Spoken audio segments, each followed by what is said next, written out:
به وقريبه بلغ الرسالة وأدى الأمانة ونصح لهذه الأمة وكشف الله به الأمة وخرج على المحجة البيضاء ليلها كنهارها لا يزيد على إلا ذلك صلوات ربي وتسليماته عليه صلوات ربي وتسليماته عليه اختار ربي نبيا خاتما ليفتح الأقداس والأقوال نقول وحدي جلال ربي فالأرض يكون الأرض سبحانه هو رحمة من العالمين جميعا هو نعمة قد فاقت الله تعالى يا من توقره وتقدره وآله وتحبه وتكله إجلاله إن كنت في تلك المقالة الصادقة أنت والله والتوحيد لله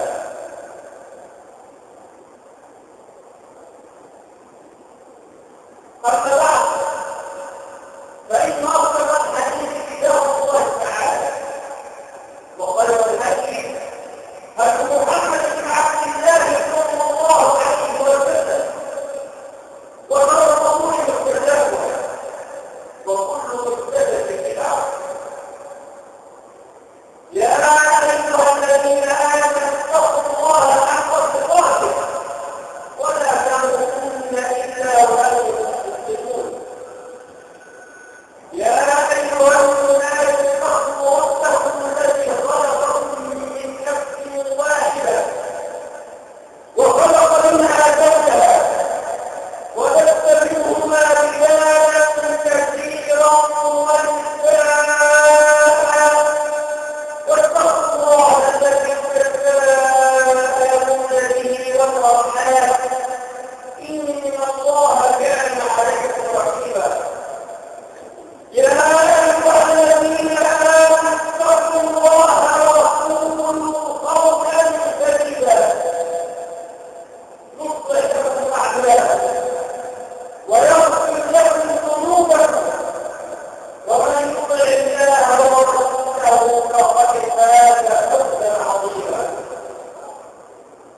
أحبتي في الله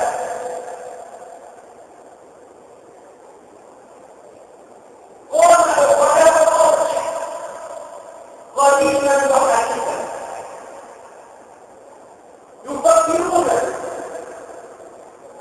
في كيفية السعادة البشرية كيف يحيا البشر في سعادة ذاتية وفي أمان خالية كيف يكون البشر في راحة ذاته وفي عافية من الأسقام السلبية والأضرار الخلقية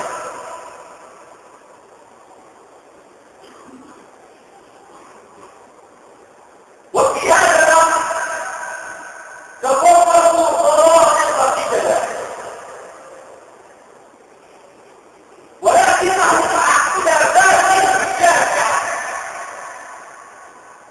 اتفقوا على أمر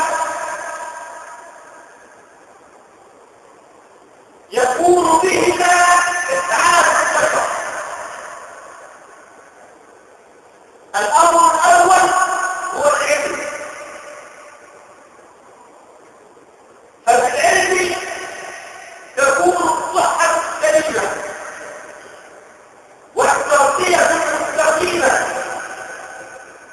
والحياة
هو مجموعة من النظم والتشريعات اتفق عليها أو تواطأ عليها مجموعة من البشر، وهذا في أحسن الأحوال، لأنه كان القانون الوضعي قديما من وضع فرد واحد مستبد للرأس يكون كبير القبيلة أو العشيرة أو الدولة، فلما تقدمت الأمم وارتقت اتخذت من المشورة وسيلة لوضع القوانين، فكان يتفق مجموعة من الناس على وضع الأمور والتشريعات التي ينظمون بها حياتهم.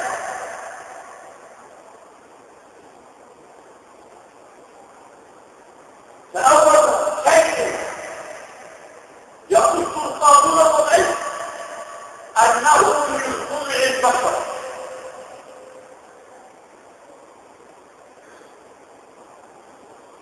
أما التشريع السماوي فإنه من صنع الله. الله الذي خلقنا، الله الذي عنده العلم المطلق منذ أن خلقنا وإلى أن يرث الله الأرض عليها، الله الذي يعلم ما ينفعنا وما يضرنا،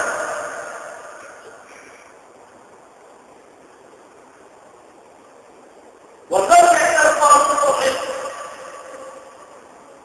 ولنقل إن كل صنعة تأخذ من صفات صانعها شيئا، فالقانون الوضعي حيث إنه من صنع البشر، والبشر غاصر العقل والفكر، غاصر النظر والعلم، فلا بد وأن يكون ميزان عقلهم غاصرا لا يحقق المصلحة المطلقة الكاملة ولا يحقق النفع الدنيوي السائل. لماذا؟ لأن البشر غاصر الفكر، غاصر النظر، قصير الأجل، فلا بد وأن يكون قانونه غاصرا قصير الأجل. ولذلك نجد أن القوانين الوضعية متغيرة دائما، تتغير بحسب المكان، فما يصلح لمصر قد لا يصلح للعراق مثلا، وتتغير بحسب البيئة، فما يصلح للفلاح قد لا يصلح للحضري الذي يسكن المدينة، وتتغير بحسب العقل الذي فكر في هذا القانون.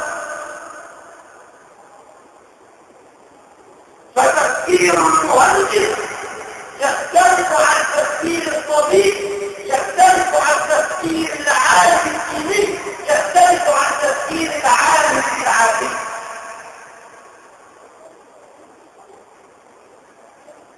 ونتيجة لهذه الاختلافات تأتي القوانين الوضعية مختلفة موضعية.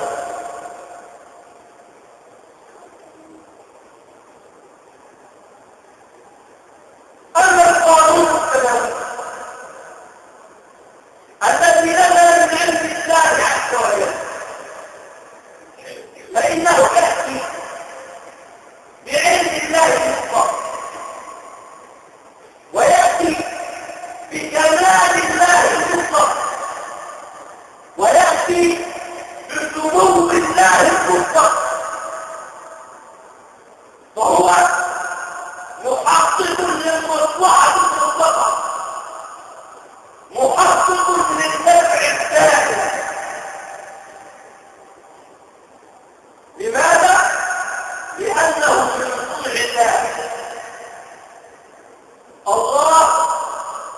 العلم المحترم. الله الكمال والجمال والكلام، الله الذي يعلم خائنة الأعين وما تخفي الصدور.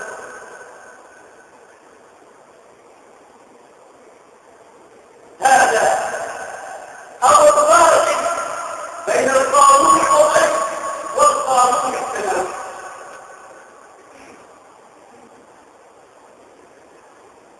أما الأمر الثاني فإن القانون الوضعي وضعه البشر لينظموا به حياتهم،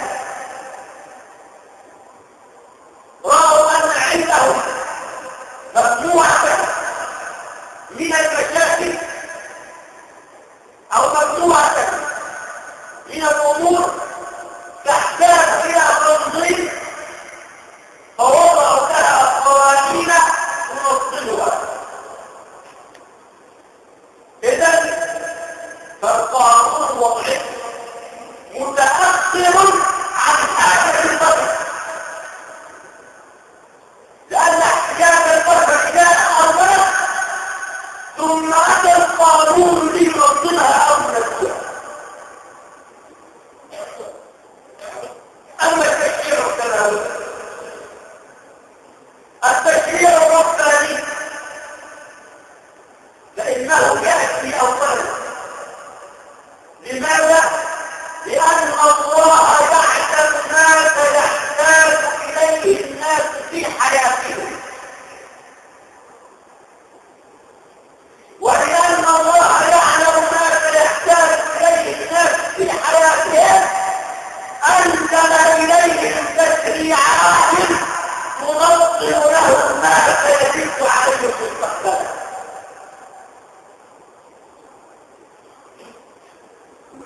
إذن التشريع الإسلامي يأتي وفيه تلبية للحاجات المستجدة، فهو ذلك. الأمر الثاني القانون الوضعي يعنى بتنظيم شؤون الحياة. أما التشريع السماوي فإنه يعنى بتوجيه الأفراد وخلق المجتمعات الصالحة، يعنى بخلق المواطن الصالح. القانون الوضعي لا يعاقب إلا على ما يحتفه من جوانب السعادة. أما القانون الإلهي فإنه للناس وملكا وواسعك الديني يوجهك لئلا تسلم على بريئة في العلن ولا في السر.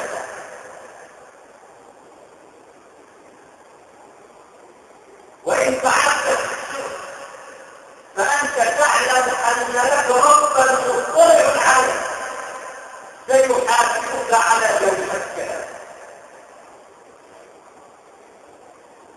القانون الوضعي لا يضيف إلا الطيبين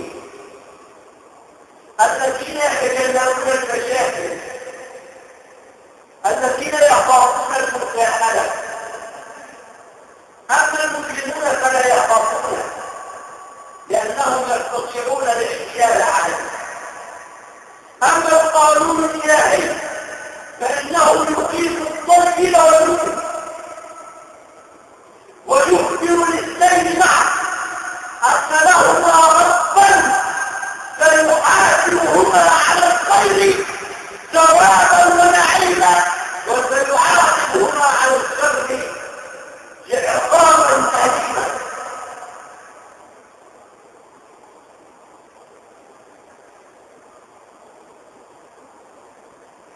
تتفق الشريعة السماوية بحكم ما ذكرنا في المصائب كثيرا من الصفات اللازمة لها حتى تكون على المستوى الثالث بها.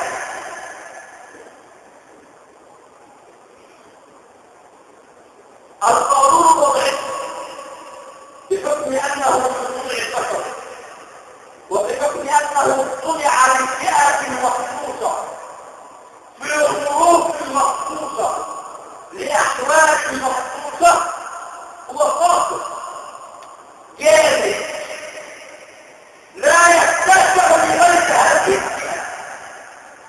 ولا يستطيع حل غير تلك المشكلة. أما القانون السماوي فبحكم أنه من عند الله فهو ملك متسع للناس كافة يحل المشاكل عنه. والله مثال على ذلك من قول الله عز وجل إن الله يأمر بالعدل والإحسان وإيتاء ذي القربى وينهى عن الفحشاء والمنكر والبغي. هذه الأوامر الثلاث وتلك النواهي الثلاث حتى يأتي بزمان من الأزمنة لا يحتاج الناس إليها، حتى يأتي زمان من الأزمنة سيحدث زمان من ولاة يقومون بها.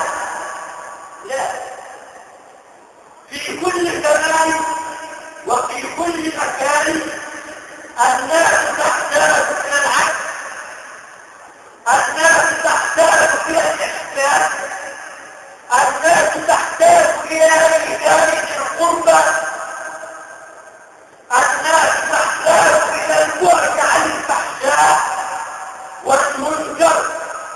الناس تكره في كل زمان وفي كل مكان البغي عليهم. في أي قانون وضعي نجد مثل تلك القاعدة؟ لا نجد.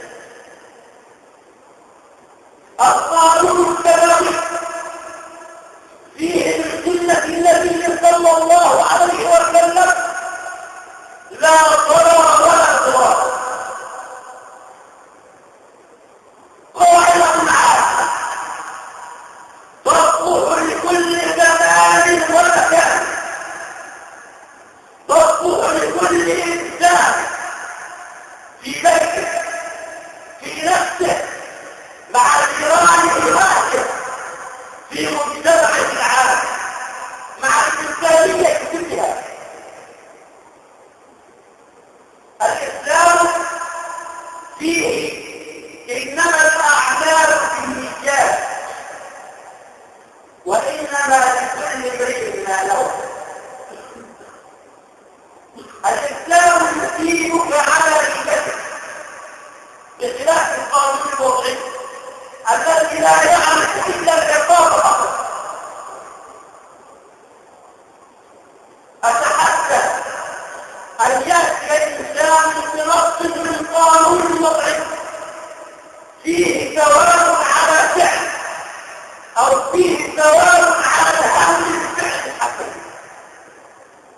فالقانون الوضعي يعتبر أن الفعل الحسن أمرا عاديا لا يعتبر به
لله رب العالمين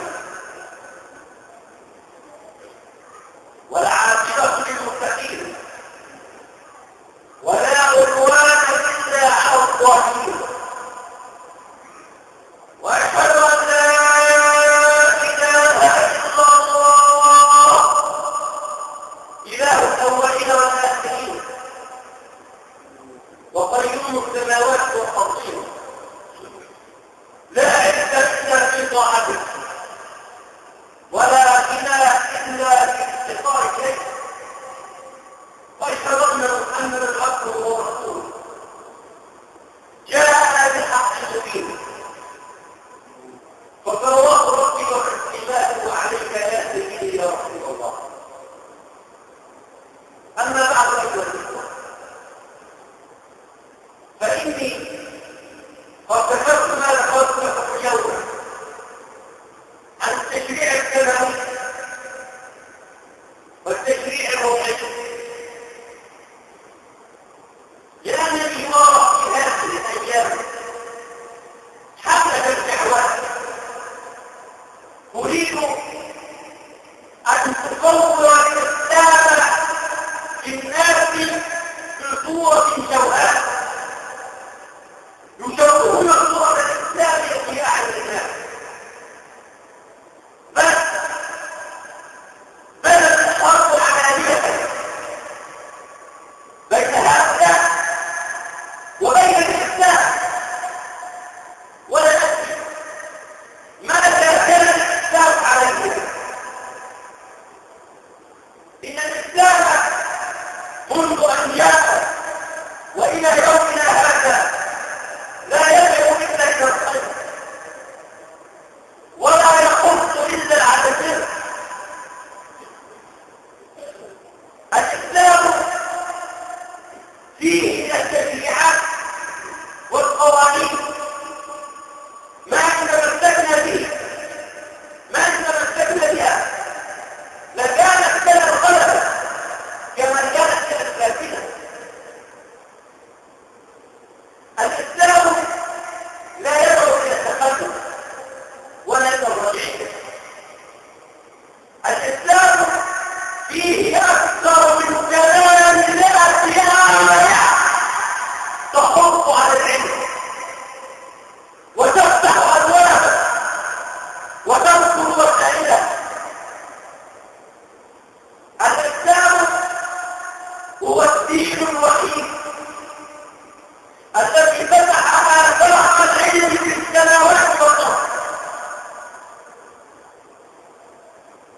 كان الناس قبل الإسلام يعرفون في ظلمات بعضها فوق بعض فلما جاء الإسلام وعرف كلمته وبقى الأرض على آفاق الأرض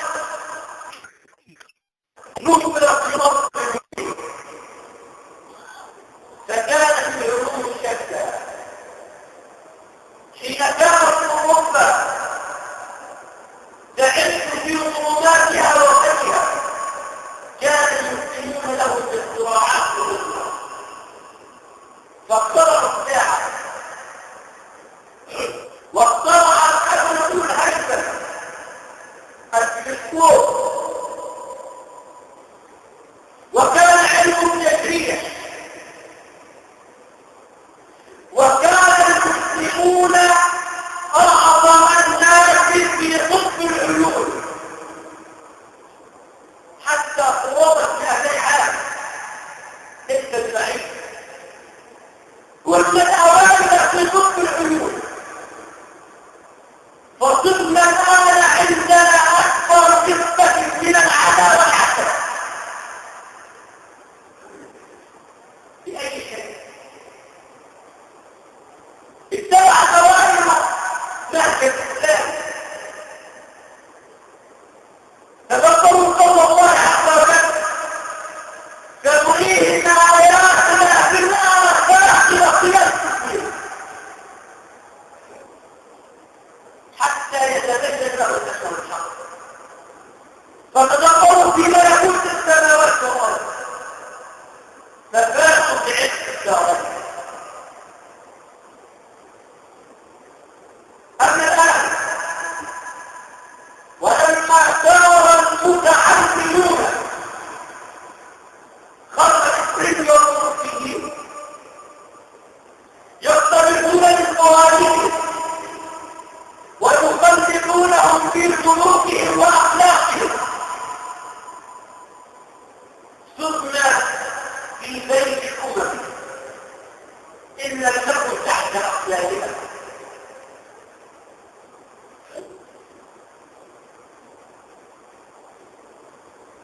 هي التي حفظني على هذا الكلام قول رجل في برنامج إذاعي اسمه ضد التيار، جزاؤه المخيف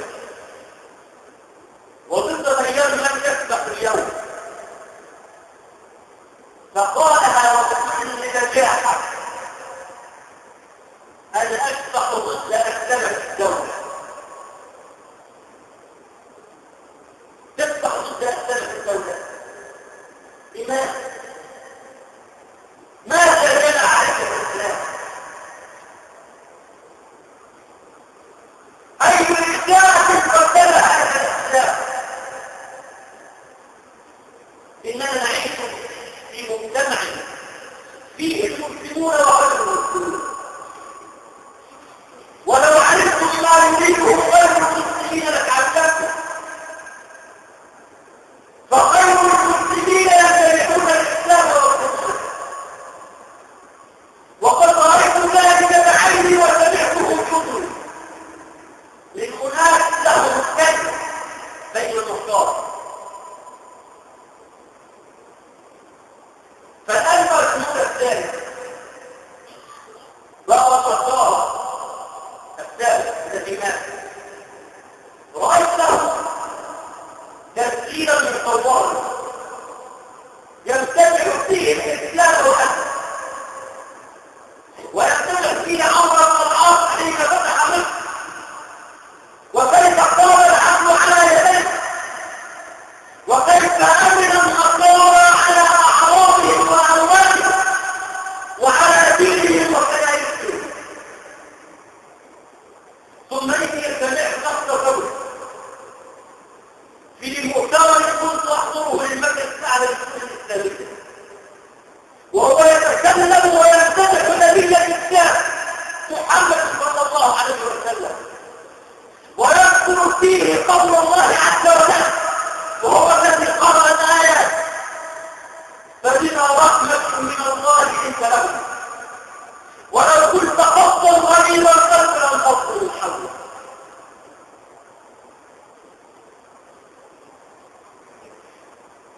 والأستاذة ترجمنا الدين وهي نصرانية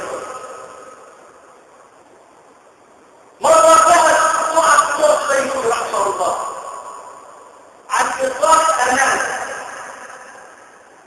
هل يعد ضمانا أم يعد مكة؟ فقال لها لماذا؟ قالت تحدد الوظيفة الصحية من الشريعة الإسلامية. فقال لها لماذا؟ قالت ألم تكن الشريعة الإسلامية هي المصدر والانتشار التشريعي في الدولة؟ قال نعم. قالت إذا يجب تحديد الوظيفة. هؤلاء غير المسلمين يريدون الإسلام ويرفضونه، ولا يعاد الإسلام إلا الإسراف والتجار بالأهل، إلا الذين يتبعون شهواتهم على الذات، إلا الذين يخافون حتى السرقة لأنه وصول، أو حتى الصبر لأنهم تجارة وعملية.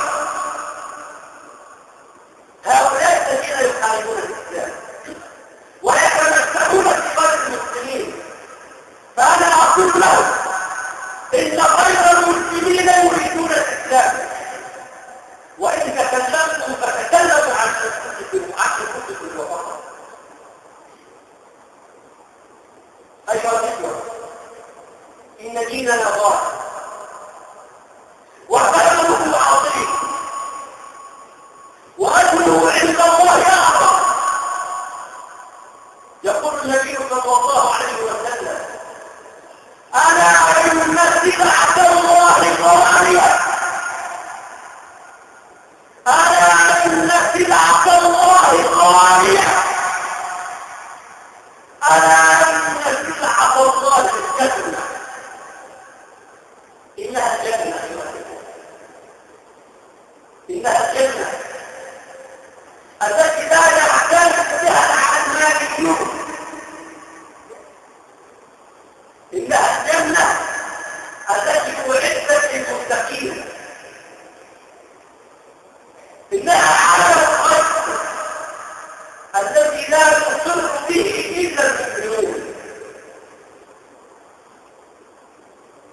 إنها الكفاءة الأوفى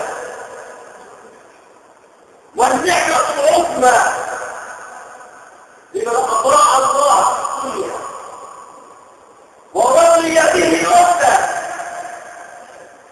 وإلها وحاكما. أيها الإخوة، الخلق جلد والأمر عظيم ويحتاج لأكثر من هذا في الجهد والضغط والقول والفعل،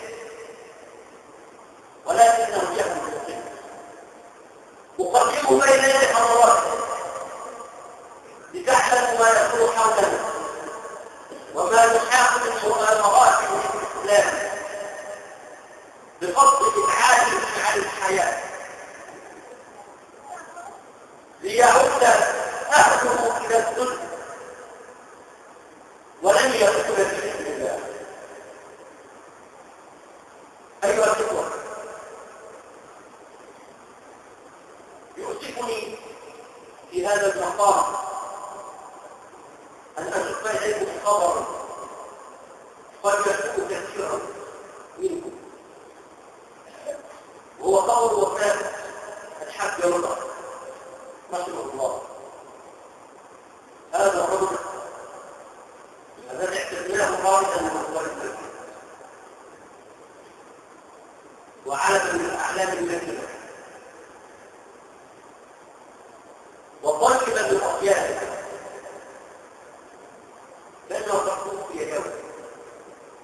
نسأل الله عز وجل له الرحمة والمثوبة الحكمة وأن يصلح له في قبره وأن يدخله جنته. وأود أن أذكر الله